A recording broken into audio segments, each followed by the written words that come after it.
అనేక డిపార్ట్మెంట్లో ఉన్నటువంటి వీళ్ళంతా ఏకమయ్యారు. ఒకసారిగా గాంధీ భవన్ వైపుగా వాళ్ళు వెళ్తున్నటువంటి పరిస్థితి.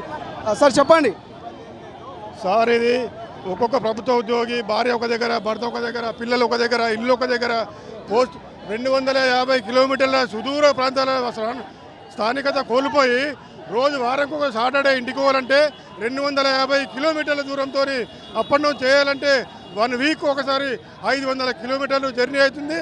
మా నడుములు పోతున్నాయి, ఇల్లు కాళ్ళు చేతులు గుంజుతున్నాయి. నడుములు పోగా బస్సులు టికెట్లు బస్సులు దొరకక బస్సులో ఇప్పుడు లేడీస్ ఉచిత బస్సు చేయడం వల్ల మాకు స్థానికత కోల్పోయి మాకు బస్సులో సీట్లు కూడా దొరకలేవు.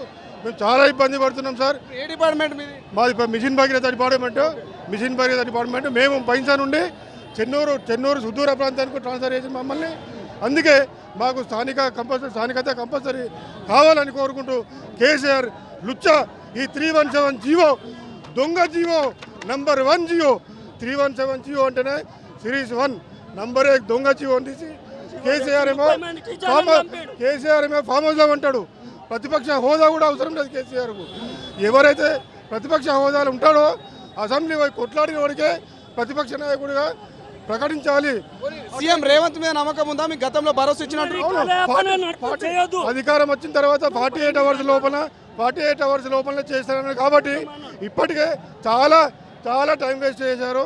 ఇప్పుడైనా కనీసం ఈ 2 అక్టోబర్ రోజున డిక్లేర్ చేస్తారని మేము భావిస్తున్నాము. థ్యాంక్స్ అండి. ఎంతమంది వచ్చారు ఇక్కడికి? మేము చాలా మంది వచ్చినాం సార్. దాదాపు వివిధ జిల్లాల నుంచి 500 మంది కంటే ఎక్కువ మంది అభ్యర్థులు ఇక్కడ వివిధ డిపార్ట్మెంట్స్ నుంచి రావడం జరిగింది. గత సంవత్సరం అక్టోబర్ 2 గాంధీ జయంతి నాడు సీఎం రేవంత్ రెడ్డి గారు పీసీసీ అధ్యక్షుని హోదాలో మేము అధికారంలోకి వచ్చిన వెంటనే 48 గంటల్లో పరిష్కరిస్తామని చెప్పారు. అధికారంలోకి వచ్చారు. వచ్చిన తర్వాత కమిటీ వేశారు. ఆ కమిటీ దాదాపు 8 నెలలు కావస్తుంది. వెరిఫికేషన్ కూడా పూర్తయింది. కానీ ఇంకా 2-3 నెలల నుంచి చూస్తే ఎటువంటి దాని గురించి ప్రాసెస్ జరగడం లేదు. చాలా ఇప్పటికే లేట్ అయిపోయింది. ఆ 317 జీవోలో పారా 28 ప్రకారం గవర్నమెంట్ దలుచుకుంటే ఏ ఉద్యోగనైనా ఎక్కడికైనా పంపించవచ్చు. ఇప్పుడు మళ్ళీ 2023లో డిఎస్ నిర్వహించారు మొన్న. వాళ్ళని ఇప్పుడు రిక్రూట్మెంట్ చేయబోతున్నారు. అంటే మా వెనక వచ్చిన వాళ్ళు స్థానికత పొందుతారు, మా ముందున్న వాళ్ళు స్థానికత పొందుతారు. మధ్యలో మేము తెలంగాణలో పుట్టలోనా కాదా? మా స్థానికత ఏమైంది? తెలంగాణలో పుట్టడమే వేస్ట్ అయిందా? స్థానికత మీదనే కదా తెలంగాణ ఏర్పడింది. సో ఇది మాకు ఖచ్చితంగా ఈ దసరా లోపలనే మాకు రిక్రూట్మెంట్ ఫినిష్ చేయాలని అయితే కోరుకుంటున్నాం. ఇది మొత్తం మీద స్థానికత మాకు కల్పించాలి, మేము చాలా దూరం వెళ్తున్నాము, మాకు ఇబ్బందిగా ఉన్నట్టు కూడా చెప్తున్నటువంటి పరిస్థితి. చాలా మంది వచ్చారు, వందలాది మంది ఇక్కడ తరలి వచ్చినటువంటి పరిస్థితి మనం చూస్తూ ఉన్నాము. సో ఒక్కసారిగా కేసీఆర్ తీసుకొచ్చినటువంటి ఈ జీవోతో మా బ్రతుకులంతా ఆగమయ్యాయి. సో ఇప్పుడు రేవంత్ సర్కార్ అన్న మాకు న్యాయం చేయాలి.